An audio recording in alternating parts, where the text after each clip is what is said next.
Hi everyone, this is Leanna Biddle, your Career Education Manager for the Warner College of Natural Resources, she, her pronouns. I'm here today to talk about cover letter development as a part of Warner's Instagram, the Career Services Tuesday Takeover. And so what I'm going to do is go through the Resource Center and go over a quick cover letter template to show some of the ins and outs of cover letter development. And then as I'm doing that, name some different tips and tricks that might be helpful as you're developing your cover letter and thinking about um, what your cover letter should be, especially as it relates to a specific job. And so similar to my last videos, I'm starting on the Resource Center within the Career Center. And so to find cover letter resources specifically, go to Topics on your left, go down and click Cover Letter. From there, you'll have a whole list of resources. One specifically that might be of interest is this Fish, Wildlife, and Conservation Biology cover letter, to have a more specific cover letter that you may be hoping to develop.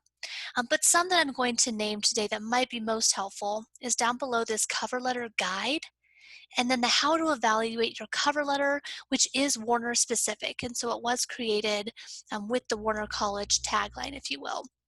So first what we'll do is go over the cover letter guide.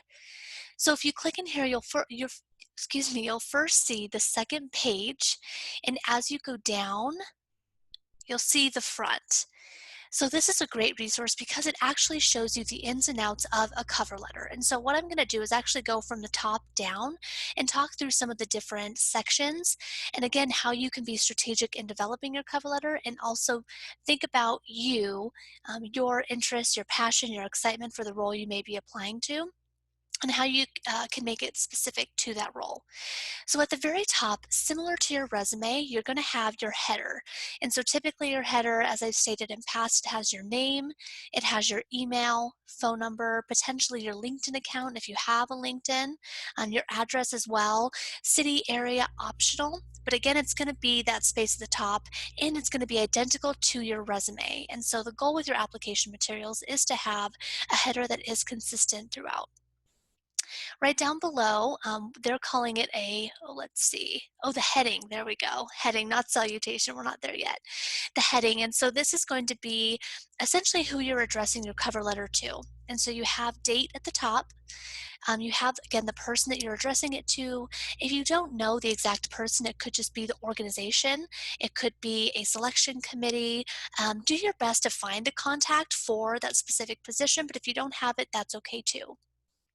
Here you have title, again, the organization name, and then the address. And so make sure to include that right under your header with the most accurate date of when you're sending off those materials. Next, we have the salutation, what I mentioned before. And so here we see, Dear Ms. Craft.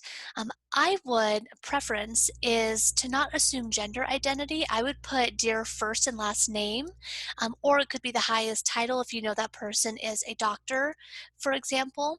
But if not, first and last name works well.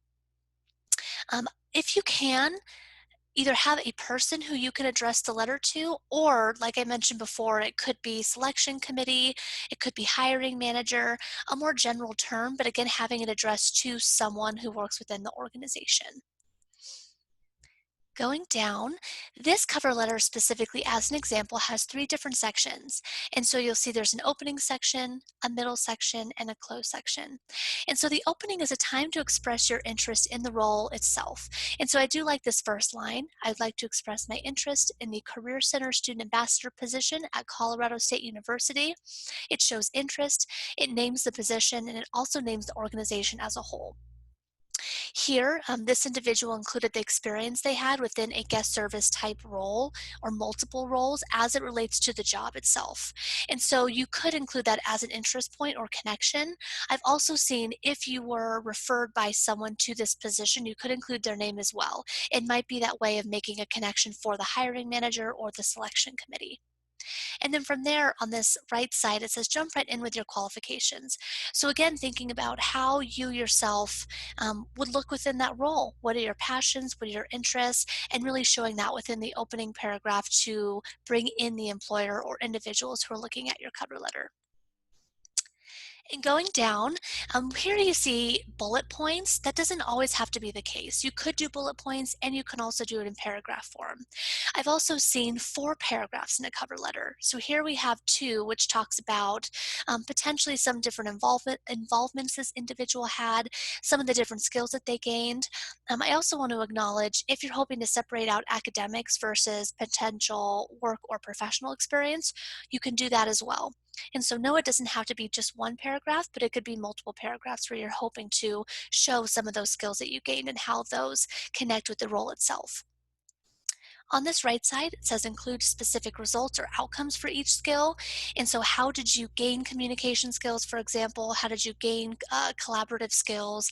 Especially thinking about the skills within the job description specifically and highlighting some of what you've learned within past experiences and going a little bit more deeply than a resume, right? That's the overarching goal of a cover letter, is to go a little bit more deeply and to give some tangible examples for the employer.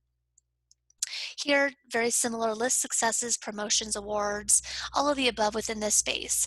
I do acknowledge it's difficult within a resume and cover letter to almost boast of those different skills and experiences that you have as they relate to the job, but this is truly the space to do it. And so make sure to shine through it, including some great examples so the employer can see the connection between the posting that they have, the opportunity they have available, and your qualifications and skills. Lastly, the close. I always like to emphasize restating interest in the position. And so within the role, what are you hoping to do? How are you hoping to give back to the organization? Oftentimes within a cover letter, what I see is students or individuals essentially saying, this is what I'm hoping to gain from the role. But as we think about cover letter development, let's flip it a little bit. Let's think about what can you do for the organization? How can you give back with your skills? And this is a great place to do it within the close, in restating some of those interests that you have with the position, with the organization, and the skills that you're hoping to use as a teammate, as someone working individually and giving back the communication piece, could be public speaking. Again, thinking through those skills that you might be wanting to highlight. Here you see contact me at, so you have a cell phone number and email. It's always a toss up with this section because you have your header. And so if you didn't have your header and that contact information above, I would say definitely include this down below, but you don't necessarily need to. You may hear different things from different individuals. My take on it is you don't have to include it, whereas someone might say it's good to re-emphasize your phone number and email. Again, this is going to be your cover letter and your application materials, so feel free to decide what works best for you. My last and favorite line is thank you for your consideration. Time, I like to include time in there. Thank you for your time and consideration. And I look forward to hearing from you. And I would include at the end soon. It gives a gentle nudge, nudge for them to look through the process and to contact you more quickly so that you do have an answer. I acknowledge that sometimes processes can take a little while, especially with the job search process and in the application process itself. And so again, it's thank you for your time and consideration, and I look forward to hearing from you soon. It's going to be a good last line. Lastly, you have your closing. So sincerely, if you're able to sign it digitally, wonderful. Sometimes we don't have accessibility to that, or it might be more difficult to be able to print it out and sign it or do it electronically. If not, just typing your name works well too. And so with that, that was a quick overview of a cover letter and what to include in some of those different spaces.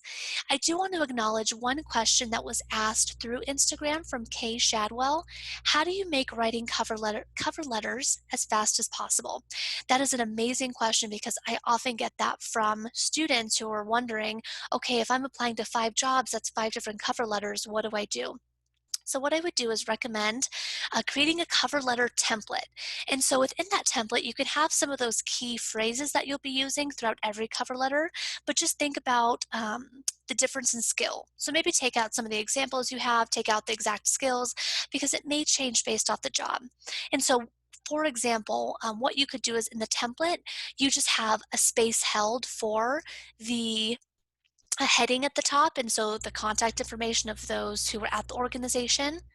You could have written out, I would like to express my interest in the position, right? So not having the name of a position, but just putting the position name when you start to write a specific cover letter at blank. And so having that organization blank as well.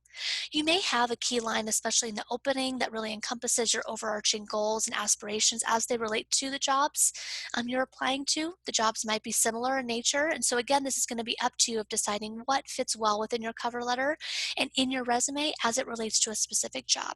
But having a document named and saved as cover letter template will be a quick way for you to go through and just make some quick revisions for when you are applying to different positions. Very similar, I've talked about in past, a master resume. You save as the master resume. Now you have a target resume where you can take out some of those positions that don't fit or put in positions that you do want to connect with a specific job.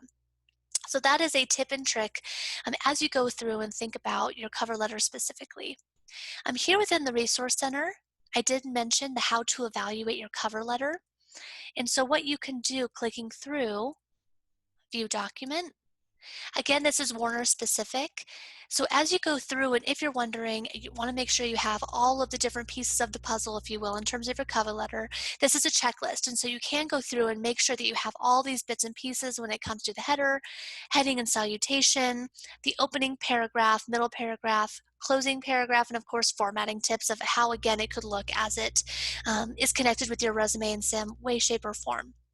Font, um, the type of font being the same, maybe the font size, again, it being very similar, but making sure at the end of the day that your header is the same on both documents. So again, a lot of great resources out there. And as I've mentioned many times, I am here as a resource. And so if you find that you are having trouble developing a cover letter or just need a pair of eyes to look over your cover letter so you feel most comfortable, I'm happy to do that. Thanks for your time today. And if you have any questions, feel free to reach out.